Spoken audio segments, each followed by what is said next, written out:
በስመ አብ ወወልድ ወመንፈስ ቅዱስ አሐዱ አምላክ አሜን። ውድ የክርስቲያን ቤተሰቦች በዓለም ላይ የምትገኙ የመድኃኒት ሚዲያ ተከታታዮች እንደምን ዋላችሁ?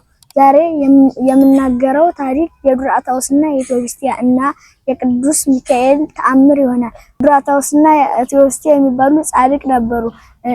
እነሱም ጻድቅ የቅዱስ ሚካኤል አማኝ ሲሆኑ በቅዱስ ሚካኤል በዓል ይዘክሩ ይመጸውቱ ነበር። አንድ ቀን ረሃብ ተነሳ። በዛች ሀገር ረሃብ ጥልቅልቅ አለ። እነሱ ግን ሀብት ስላላቸው እስከሚያልቅባቸው ድረስ ይመጸውቱ ጀመር። ከዛ በኋላ አለቀባቸው። ከዛ በኋላ የሚዘክሩት አጡ። በጣም አለቀሰች ቴዎብስቲያ። የቅዱስ ሚካኤል መዘከሪያ ልናጣ ነው ብላ። ከዛ በኋላ እሱ የሐር ልብሱን አንጠለጠልና ወደ በግሻጩ ይርሳል። እኔም የቅዱስ ሚካኤል አማኝ ነኝ፣ ቅዱስ ሚካኤልን ወደዋለሁ። እናም ያንተ ብቻ ልብስ አይሄድም፣ እንዲሁም ያንተ ተቀምጦ የኔ ነው የሚሄዳለችና ለምና ገዝታ የሱን አስቀምጣ የሷን ሰጠችው። እሱም ያን ይዞ በግሻጩ ጋር ሲሄድ ብድሩን እከፍላለሁ፣ በዚህ የሐር ልብስ በጉን ቀይረው አለው። እሱም የዚህ የሐር ልብስ ሞልቶኛል በቤቴ ሂድ ብሎ አባረረው። ከዛ እሱ እያዘነ ወደ ቤቱ ይሄዳል። በፈረስ ታጅቦ የሚመጣ ንጉስ አየ። እሱም ንጉስ ቅዱስ ሚካኤል ነበር። ወደዛ አካባቢ ያሉ ልጆች ቅዱስ ሚካኤል መጣ፣ ግን ዱራታውስ አላወቁም ይሉ ጀመር። እሱም አጥር ላጥር ሲሄድ ቅዱስ ሚካኤል ወዴት ነህ አንተ ሰው? እሱም የሴት ልብስ ይዘህ አለው። ከዛ እሱን የሴት ልብስ ይዘህ ወዴት ነው የምትሄድን አለው። የቅዱስ ሚካኤል መዘከሪያ ብር አጥቼ የሚስቴን የሐር ልብስ ለበግሻጩ ቀይሬ በግ ልወስድ እና በ3 ቀን ልከፍለው ተስማምተን የሐር ልብስ በቤቴ ሞልቶኛል እና አልፈልግም ብሎ አባረረኝ። እና እንዲሁ በ3 ቀን አሁን ወታደሮችን ልኬ ላስመጣልና በ3 ቀን ትከፍላለህ አለው። አዎ ከፍሏለሁ፣ እሱ ቅዱስ ሚካኤል ይሰጠኛል አለው። በመልስም እየተገረመ ወታደሮቹን አስይዶ በግ አስመጣለት። እኔ አሳ ነው የምበላ፣ አሳ ትገዛልኛለህን አለው። እኔም በዚህ ሐር ልብስ ልቀይር እችላለሁ፣ ግን ሌላ ምንም ብር የለኝም ንጉስ ሆይ አለው። እሱም ወታደሮችን አስልኬ ባስመጣ በ3 ቀን ትመልሰዋለህ አለው። እሱ ቅዱስ ሚካኤል ይሰጠኛል አለ። እሱም በመልሱ በጣም እየተገረመ ለወታደሮቹ አሳ አስመጣለት። እዛ ወደ ቤቱ ሲሄዱ አንኳኳ። ቴዎብስቲያ ስትከፍተው በግም አሳም ይዘው ኧረ ምን ነገር ነው? ልብሴንም ይዘው ኧረ ምን ነገር ነው? የቅዱስ ሚካኤል ተአምር ነው ሲል ደህና ዋላችሁ ብሎ ሲገባ እና የንጉሶ ይግባ አለው።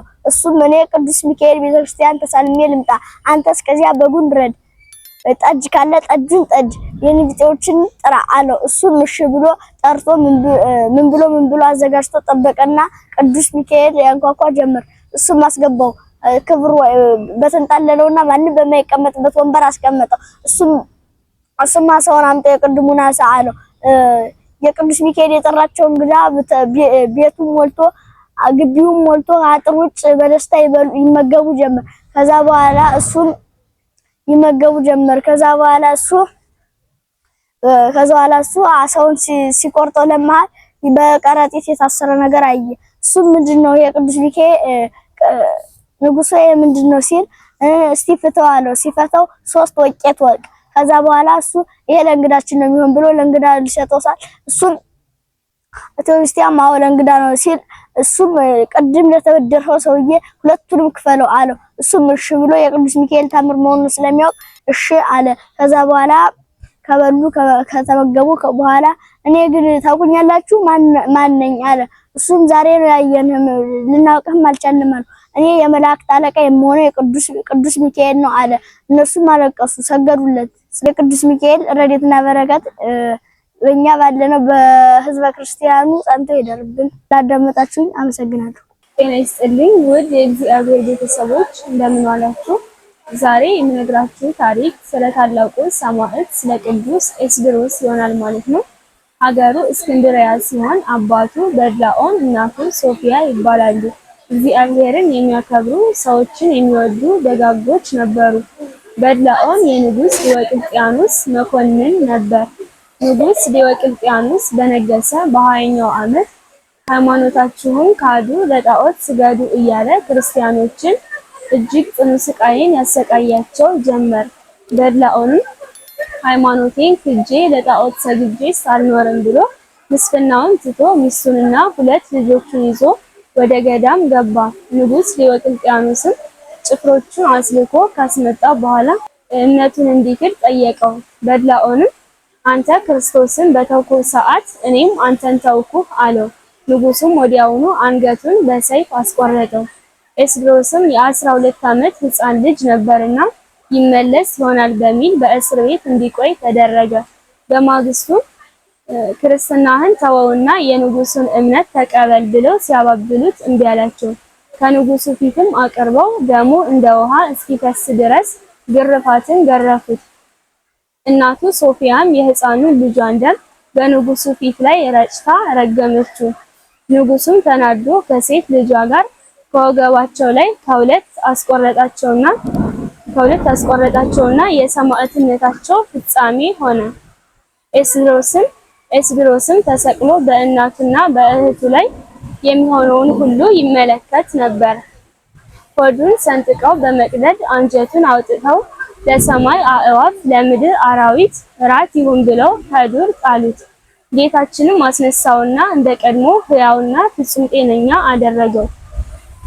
ኤስድሮስም ተመልሶ ሂዶ ከከሃዲው ንጉስ ፊት ቆመ። በብረት አልጋ ላይ አስተኝተው ከስሩ እሳት አነደዱበት። አሁንም ከብረት አልጋ ላይ አስተኝተው ፈጩት። ጌታችንም አስነሳው። ብዙዎችም በኤስድሮስ አምላክ አመኑ። ዳግመኛም በእርሱ አምላክ ካመኑት ከ800 ነፍሳት ጋር ሰቀሉት። ጌታችንም አስነሳው። በብዙ ስቃይም አልሞት ቢላቸው አንገቱን በሰይፍ ቆረጡት። ጌታችንም ከሞት አድኖ አስነሳው። ትልቅ ድንጋይ ከአንገቱ ላይ አስረው ወደ ባህር ጣሉት። ቅዱስ ሚካኤልም ተገልጾ ከባህሩ አውጥቶ ከንጉሱ ፊት አቆመው። ዳግመኛም ወደ ከተማ ወስዶ ሰቅሎ ገደለው። ጌታችንም ለአራተኛ ጊዜ ከሞት አስነሳው። ለተራቡ አናብስት ሲሰጡት ምንም አልነኩትም ነበር። ይልቁንም አክብረው ሲሰግዱለት ቢመለከቱ በንዴት ሰውነቱን ቆራርጠው ወደ ባህር ጣሉት። ጌታችንም ከቅዱስ ገብርኤልና ከቅዱስ ሚካኤል ጋር ተገልጾ ለአምስተኛ ጊዜ ከሞት አስነሳው። ንጉሱም አፍሮ የሚያደርገውን ቢያጣ በግዞት ወደ ሰሎንቅያ ሀገር ላከው። በዚያም ብዙ ስቃይን ካሰቃዩት በኋላ ወደ ንጉሱ መለሱት።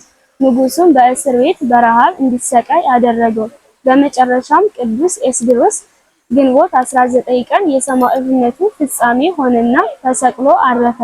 ከቅዱስ ኤስድሮስ ጋር ሰማዕትነትን የተቀበሉ ሰዎች ብዛት ከ85,000 በላይ ናቸው። ጌታችንም ለቅዱስ ኤስድሮስ አስደናቂ ቃል ኪዳንን ገብቶለታል። የቅዱስ ኤስድሮስ በረከቱና ረድኤቱ ይደርብን።